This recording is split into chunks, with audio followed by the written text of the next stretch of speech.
Point Park men's and women's basketball return home to close their regular seasons, with playoffs on the horizon. Men's and women's track and field are crowned the kings and queens of the indoor season, and baseball travels to Georgia for a weekend series. The Penguins start a 4-game homestand honoring a legend. The Steelers' QB carousel continues to spin, and Caitlin Clark sets a new record. And who are the contenders and pretenders in the NBA coming out of the All-Star break? It's time to come on down to the Pioneer Sideline.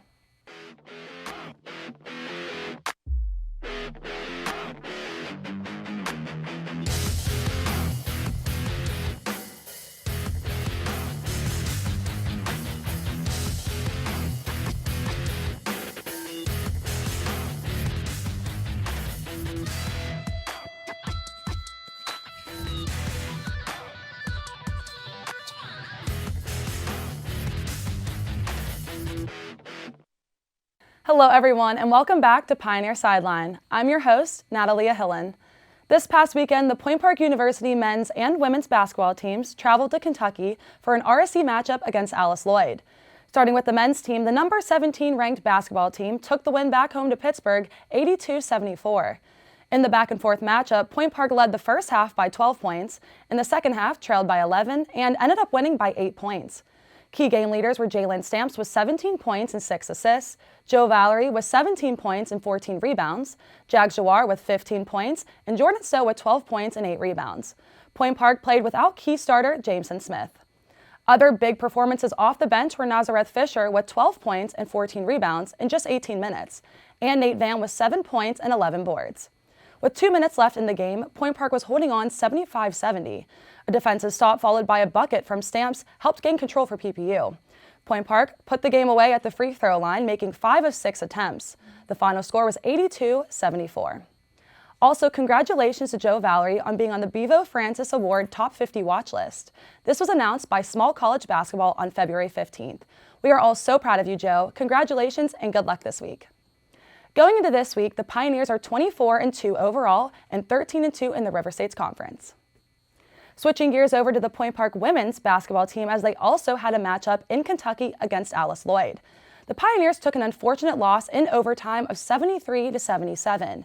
The key game leaders were Jillian Piccolino with a career high of 32 points, Emma Pavlik with 12 points, Ari Blada with a double-double of 11 points and 11 rebounds, Achata Bala with 10 points, 8 rebounds, 3 assists, and 3 steals, and Fatim Sardano with a career high of 13 rebounds. Both teams shot under 36%. A key factor were free throws. Alice Lloyd made 17 of 22, and Point Park made 9 of 18. Both teams made 8 three-pointers. Alice Lloyd's Hannah Cash had 32 points to tie for game-high honors. The final score was 77-73 Alice Lloyd. Congratulations to Jillian Piccolino on being named the RSC Women's Basketball Player of the Week. The Pioneers are 16-8 overall and 9-6 in the River States Conference. The Point Park University basketball teams are gearing up for 2 home games this week to finish up their regular season. Both the men's and women's teams are playing against Ohio Christian tonight and WVU Tech on Friday. Friday is also senior rec night. Come out and support your Pioneers. After the break, we recap dance and cheer, track meet, and the baseball games from this past weekend. Stay tuned.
Welcome back.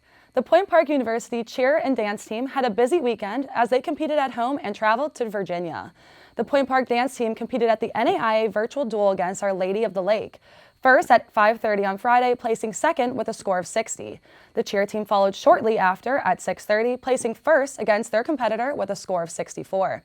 The dance team was not done this weekend, however, and traveled to Fairfax, Virginia to compete at the NDA Regional Dance Meet.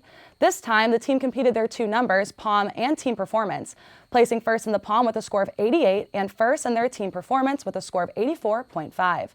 These wins for the dance team made them NDA Regional Champions as they plan for the rest of the season after spring break. Good luck to everyone. Now let's send things over to Hannah Bazet to recap the track team's results at the RSC Indoor Championship. Hannah? Thanks, Nat. It was another big week and successful meet for our Pioneers men's and women's track teams. Last week, the group competed in the RSC's Indoor Track and Field Championships in Logan, Ohio, where they once again brought the trophy home. This is the 7th RSC indoor title in a row for the women, who have won with their record high score of 240.50 points, and the 4th in a row for the men's team at 224 points. As well as team awards, some Pioneer student athletes were also recognized for individual awards. Allison Palacio earned the RSC Women's Track Athlete of the Year, Akeem Mustafa won the RSC Men's Field Athlete of the Year, and the RSC Men's Track and Field Newcomer of the Year.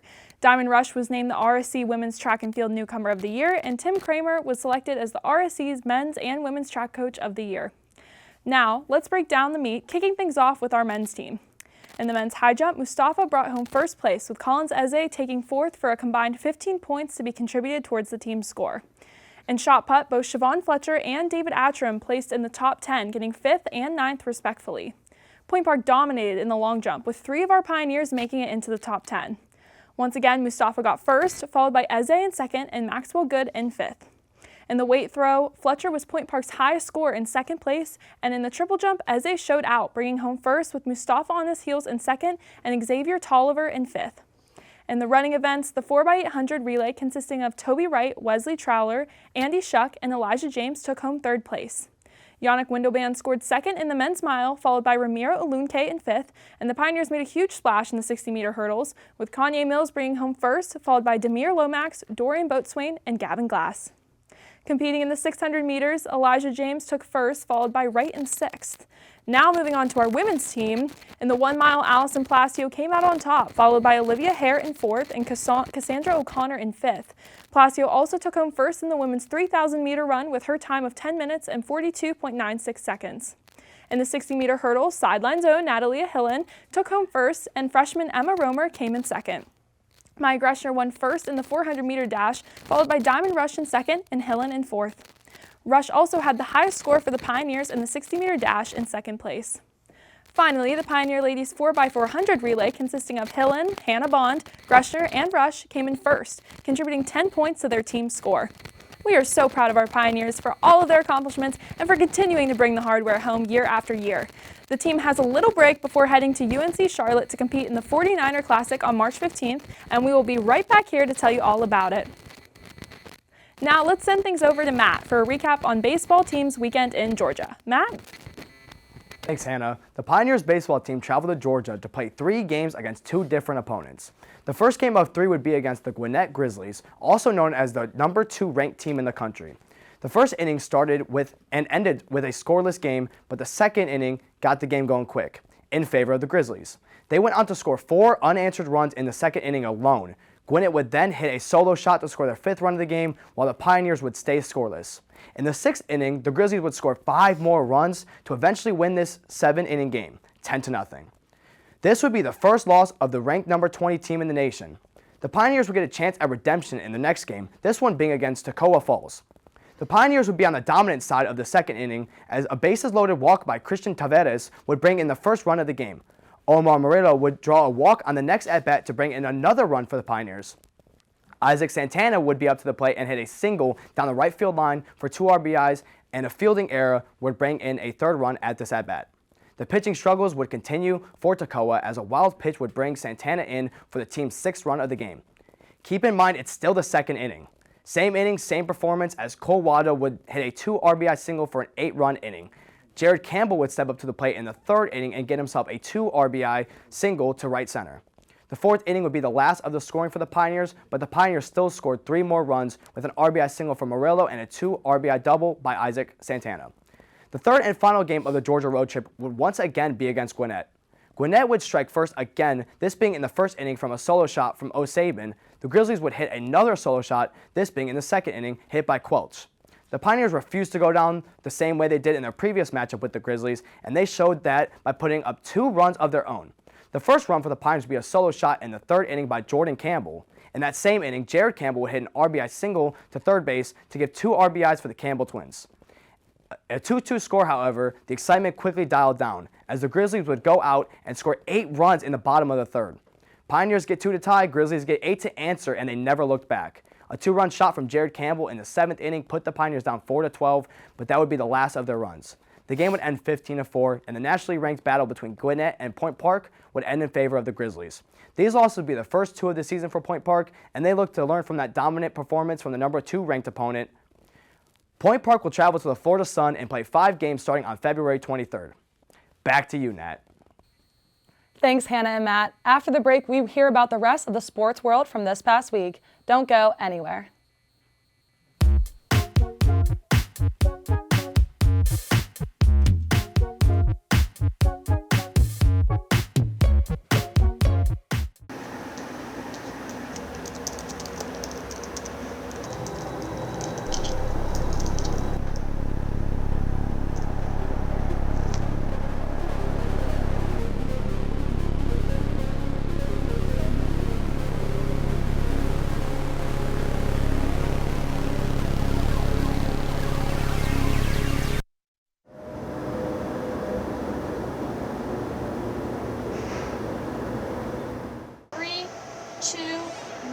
Take them cue and open their mics.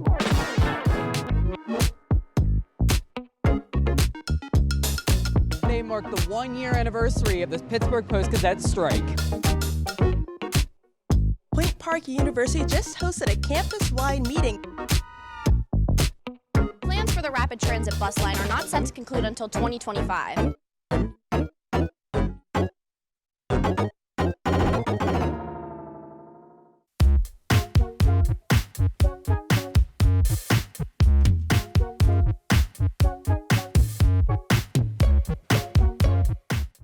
Welcome back. Now I'll be sending things over to John Mayer for all things locally. John? Thanks, Nat. It was a very special weekend in Pittsburgh, as the legendary Jaromir Jagr was honored as his number was retired, with the iconic number 68 officially hung up in the rafters, never to be worn by a Penguin again. Pittsburgh Mayor Ed Gainey even declared it Jaromir Jagr Day this past Sunday in Pittsburgh, as there was a special celebration, including Jagr himself skating in full pads in warm-ups pregame, with the entire Penguins squad donning his number 68 and classic mullet look, as the great Sidney Crosby performed his signature pregame McDonald's Golden Arch Trace, wearing a mullet wig and Jagr's number 68 jersey. However, despite the celebration in Pittsburgh, the Los Angeles Kings were able to play spoiler, as the Penguins' disastrous power play reared its ugly head once again, as they gave up the go-ahead goal with the Kings short-handed, and they couldn't recover, falling to LA 2-1. The Pens will have an opportunity to bounce back Tuesday night against the rival New York Islanders, who are coming off a heartbreaking loss 6-5 against the New York Rangers in the Stadium Series at MetLife Stadium, in one of the greatest hockey games we may have ever seen. Now let's talk about the Steelers, as QB rumors are running rampant in the Steel City, with all types of names being linked to Pittsburgh, including Russell Wilson, Justin Fields, and Kirk Cousins, and many others. However, in a report from the Pittsburgh Post-Gazette, some have stated that players in the locker room are pushing for Mason Rudolph to be the starter, while others in the organization are pushing for Kenny Pickett to get another opportunity under a new offensive coordinator. In my opinion, Mason Rudolph should get the starting spot next season for the Steelers at QB, as he came in and gave the Steelers their best QB play since Ben Roethlisberger, throwing 5 touchdowns and 1 interception while winning 3 straight games at the end of the year, helping the team clinch a playoff spot. While Kenny Pickett has showed glimpses of potential, especially in the fourth quarter with his ability in the clutch, he just hasn't lived up to the standard the Steelers expect out of the QB position. constantly dealing with injuries while also posting the worst touchdown percentage in NFL history during the modern era. Mason Rudolph has earned this opportunity, and it's his time as QB1 in Pittsburgh. Finally, the Pittsburgh Pirates have recently reported to spring training for a promising season ahead and begin exhibition play later this week. That's all from me on everything happened locally in Pittsburgh. Now I'll send things over to Gabe Ebersole to recap us on the rest of the sports world. Gabe? Thanks, John. The NBA is getting ready to return to action after a busy All-Star weekend in Indianapolis. Bucks guard Damian Lillard claimed the three-point shootout title as well as the All-Star Game MVP, despite a great game from hometown hero Tyrese Halliburton and 50 points from the West's Karl Anthony Towns. Mac McClung repeated as slam dunk contest champion, beating out Jaylen Brown in the final, and Steph Curry beat Sabrina Ionescu in the inaugural NBA versus WNBA three-point challenge. With the Celtics and Timberwolves pacing their respective conferences, we'll see how the last stretch of the regular season unfolds with 24 teams lacing up on Thursday. Moving over into the collegiate basketball scene, Caitlin Clark took the basketball world by storm when she hit a logo three for her 3,528th career point, breaking the record for Division I women's basketball. Clark would go on to score a career-high and Iowa school record 49 points in the record-breaking game, a 106-89 win against Michigan. On the men's side, UConn stays atop the country after blowing out number 4 Marquette by 28 points on Saturday. Previous number 2 Purdue suffered an upset to 14-11 Ohio State on Sunday, and the new number 2 Houston went to battle for an 8-point win Monday night against number 6 Iowa State for first place in the Big 12. This week's best matchup is at noon Saturday when number 2 Houston takes on number 11 Baylor. The NHL is getting back into flow after its All-Star break. The Canucks lead the pace to the President's Trophy, while last year's winner, the Boston Bruins, sit right behind them. While Leafs center Austin Matthews has a comfortable margin in goals, his 49, 10 more than the next closest in the league, rookie Connor Bedard jumps right back into action with 6 points in his first 3 games back from a broken jaw. Finally, in the UFC, the featherweight title has changed hands on Saturday night for the first time since 2019. Ilya Tupuria stays undefeated in his MMA career, moving to 15-0-0 after knocking out Alexander Volkanovski with a two-piece halfway into the second round. Volkanovski has now lost his last 2 fights, the first coming at the hands of Islam Makhachev back in October by a first-round knockout. The next UFC event is UFC 299 on March 9th, featuring Sean O'Malley fighting Marlon Vera for his first bantamweight title defense. Back to you at the desk, Nat. Thanks, guys. After the break, we discuss the NBA and Case of the Week. Stay tuned.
Welcome back to Case of the Week. This week I'm joined by Matt, Gabe, and John, and today we're going to give our thoughts on the NBA season since it reached its unofficial halfway point this past weekend.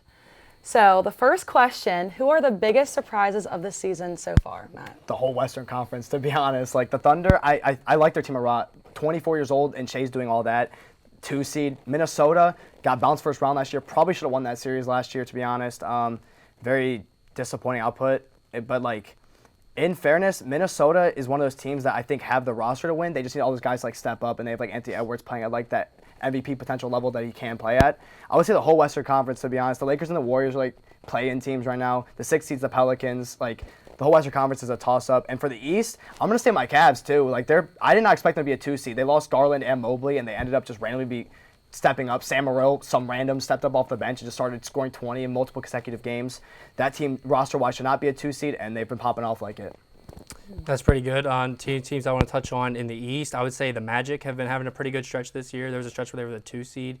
They had a stretch where they beat teams like Boston. They beat Milwaukee a couple times this year. They did fall off a little bit, but they're still right in that picture, and they're going to most likely make it to the postseason. We're going to get to see them there for the first time since I think Kawhi Leonard was a Raptor. So it's good to see them back there. Another team that has surprised me bouncing to the West, I'm going to say the Warriors. I feel like at this point in the season, you kind of expect the Warriors to have it figured out. Like, they're just a veteran group, and for them to have, like, lineup issues, chemistry issues, they're still finding rotations this late in the year. Also, it's just kind of surprising to see them struggling and be at that around that 9-10 mark rather than 6-7, like, where they're fighting to be just out of the play-in. They're just fighting to be in it this year, which is just opposite of what we've seen, just grown accustomed to, especially with Steve Kerr coaching. And the other East team I wanted to touch on is the Knicks. Surprised me this year. They got very, very hot. Jalen Brunson is looking like a legit option in 30 a game this year, and he should have been an all-star starter over Damian Lillard, but they're looking very good this year, very legitimate. So yeah, they were on the same positions they were last year, which is surprising. Yeah. I'm going to give you 2. I'm going to give you one in the West, one in the East. Okay. So starting off in the West, I'm going to go with the Pelicans. B.I. is killing it. Brandon Ingram. Zion is doing his thing. C.J. McCollum. Watch out for the Pelicans. They could be a sleeper. Yeah. They've been in the playoffs before. Now they have some experience. They got a great young core that I feel like is finally ready to take that next step. I'm going to go to the East. I'm going to go back to what my man Gabe said, the Knicks. I mean, I'm not really surprised how good they are. They made the playoffs last year. We from New York. That's how we come. Listen, that's how we go. New York, the Knicks, they have made the moves necessary. They traded R.J. Barrett, who was kind of, let's be honest, he was kind of mid. Yep. They got the OG, great defensive player, arguably defensive player of the year. Like T.J. Watt should have been in the NFL, switching sports there for a little.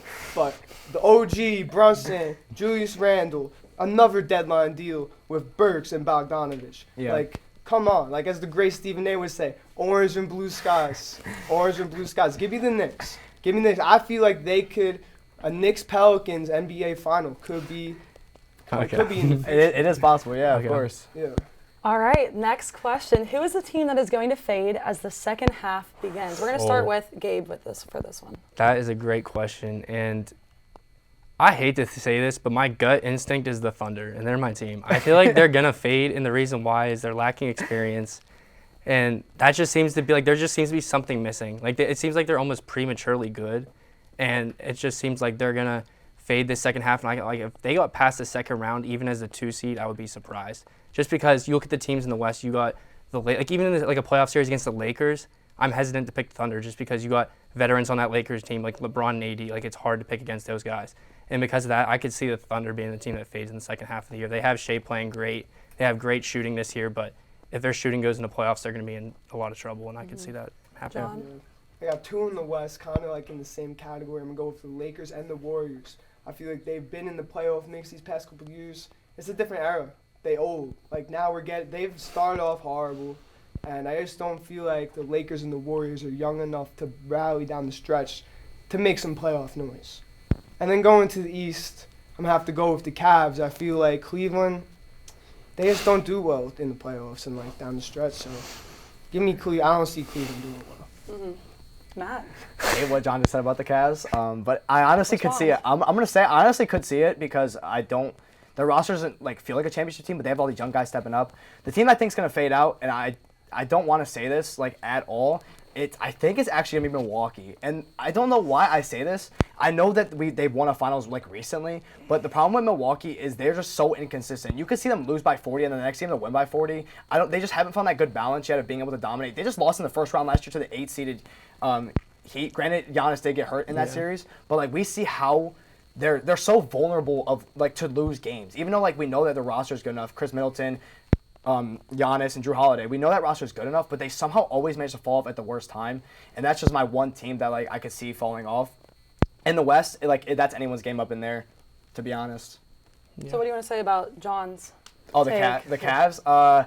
That's my team, so of course I'm gonna defend them. But they're popping off right now, and I just gotta keep supporting it. You know, I seen them beat Milwaukee. That's one team I mentioned. They killed them badly. A healthy Milwaukee team. The Cavs are actually probably a bigger sleeper than they are pretender.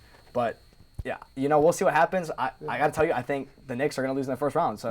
What happened last year? What happened last year in the playoffs? What happened? Okay, well, it's different year. You better hope Embiid doesn't come back. You guys are projected to play him. New York versus Cleveland, man. New York wiped y'all out last year. You guys will be watching the Cavs on the couch in the second round. That's my opinion, though. No. All right. Who will be the NBA regular season MVP? Luka. I'm so firm. I think it should be Luka. I will not change my mind. Embiid got hurt. He's down. I want to say SGA, Gabe, and I will say I think that's who you're going to say. I do think SGA does deserve to win it, and I'm not putting that past it. Well, I don't think he deserves, but I can, he's like 1A. It's like a 1A, 1B situation between him and Luka. Luka has deserved MVP for multiple years in a row. Please give him it now. They're a top 6 seed, I believe, or they're fighting for a play-in, I think. They're like around that area, 6, 7. 6-7, Yeah, they're 7. They're 1 game below the Pelicans.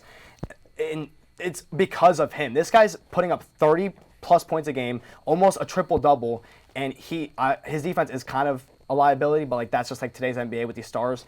This guy can score 70 points in a game and be the reason his team wins almost every single game. I think Luka deserves this award this year. So my initial reaction is also Luka, and if they get above the play-in, so if they get a top 5 seed, I don't see why he shouldn't win it, averaging 35, 9, and 7 on 55% I don't know what more you want him to do. Plus on defense is the thing they call him out for. This year he is the best post defender per possession in the league and a top 10 ISO defender. Crazy. Believe it or not, he's having an amazing year on defense. Realistically, I don't know what more you can expect out of one player, so he would be my top pick if they just get anywhere near avoiding the play-in. Yeah, seeding matters in the NBA. Yeah, but if not, if the Thunder do finish out where projected, they do get a top 3 seed, I do think SGA deserves it. He's averaging 31, 6, and 5 on 55%, 40% from 3, 90% from the line. A great defender on the perimeter. He gives you everything you need. He's leading that young team ahead of schedule. Even where they were projected to be with all these picks, they're already ahead of schedule, and he's the driving force behind that, and I think that he also deserves a shout this year. John? I'm going to give you an unpredictable one. I actually think the MVP is going to go to one of Luka's former teammates in Jalen Brunson. Jalen Brunson putting up over 30 a game, and he's doing it in the Mecca, the greatest city in the world, in the Garden, MSG. He's putting the Knicks, he's carrying the city of New York on his back. He's going to take the Knicks back to glory. My man Jalen Brunson, give him the MVP. Give the MVP, JB. You think that the same media that didn't vote him an all-star starter is going to vote him the MVP? I'm just saying what I feel. The media obviously has their own biases. Look at the NFL with TJ Watt not winning Defensive Player of the Year. But that's not the conversation. He should have won it. The media is biased. Yeah, so stay on topic. obviously Let's stay on Jalen topic. Brunson's not going to get enough love. But in New York City, the greatest city in the world, where's the media at? New York City, where you at? Final thoughts, guys. Final thoughts? Come on. Jalen Brunson won't place top 5, respectfully. The Knicks probably won't be a top. They probably won't make the second round. They might, though. Love you, John, but I don't see it happening. Jalen Brunson is a dog, though. I got to give him credit. But I think it's Luka or SGA's award to win this year. All right, guys. Well, we'll have to see what's in store for the season. And that's all the time that we have this week. Be sure to join us next week at the same Pioneer time, the same Pioneer channel, and the same Pioneer sideline.